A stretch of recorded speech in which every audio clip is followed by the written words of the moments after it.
Another challenge from a company perspective is sometimes my data may be stolen and I don't even know it. Yes. Because if my car is stolen and I walk out and there's no car, I realize the car is missing. Yeah. If my wallet is gone, I don't have my wallet. If my data is stolen, I still have my data. You still have their data, yeah. So where's the crime? Yeah. That's why a lot of the victims don't realize that they are being victimized until whatever. And they find out, how come my photo just appear on the internet? Or somehow, no way my competitor would be able to know that piece of information. Right? Yeah. So and then you kind of guess. I remember that when I was in the police force, some of the company make report. It could be insurance company, it could be some of those design company. They think that, how come recently we just find out that it used to be 4 months before the expiry of the insurance, their insurance agent will call their client and say that, do you want to, anything that could serve you, blah, blah, blah, and then continue the contract, right? They find out that, how come suddenly almost 70% of their clients are being approached by a competitor company to close the deals 2 weeks, that means 6 weeks before the expiry.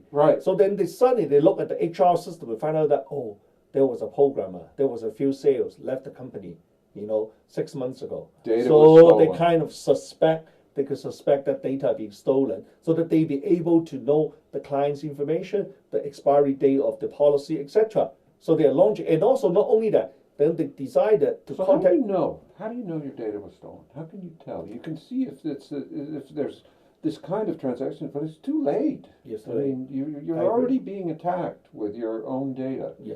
Is there anything you can do preemptively to know that your data is missing? Very difficult. Very difficult. Very difficult. And that's why even some countries, some of the legislators propose that, okay, if you realize that your data is being stolen, I mean, that means a copy of it is being stolen, you must report it.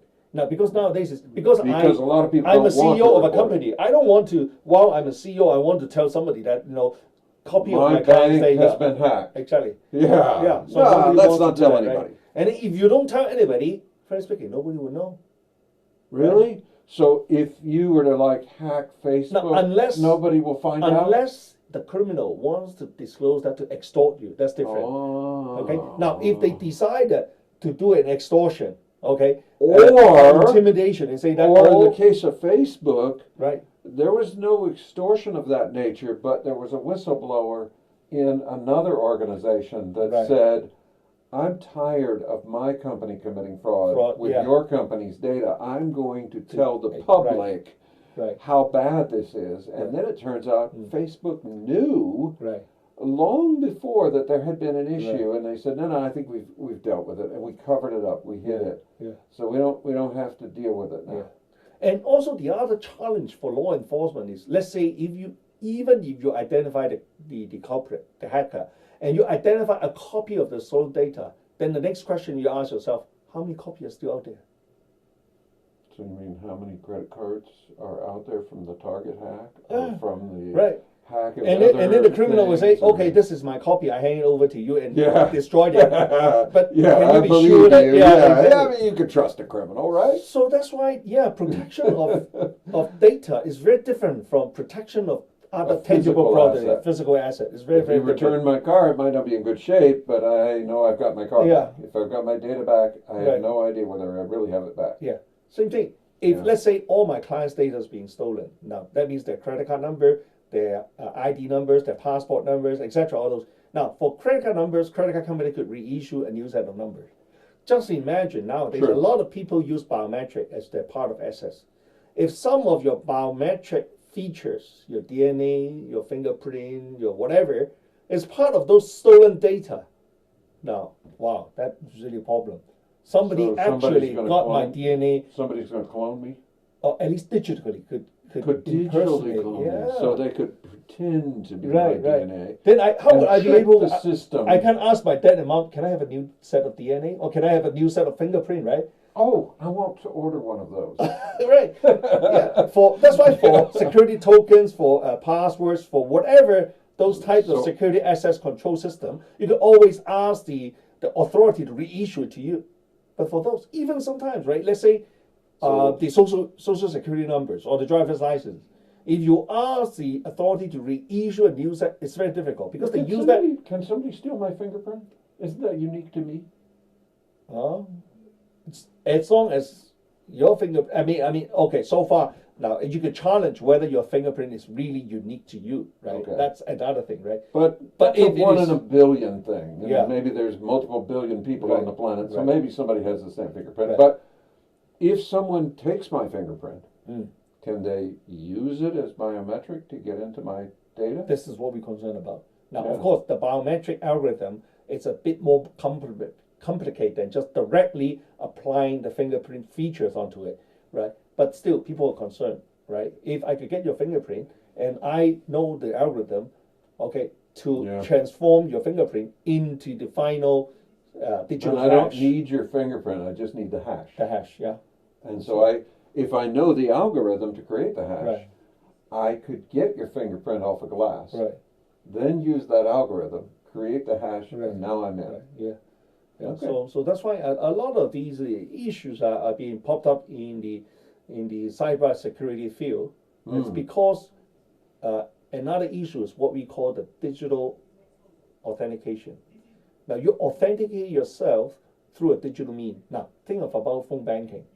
Yeah. You no longer physically, you authenticate yourself by providing, let's say, you answer 10 security questions. Sometimes for convenience, they just need to ask 3 or 4. Oh, I hope so, because Right? 10 is a lot. Yeah. Yeah. Okay. It's very easy, right? If I'm sitting next to you, right, I overhear some of your questions. But I get frustrated sometimes because, the bank will do this. They will authenticate.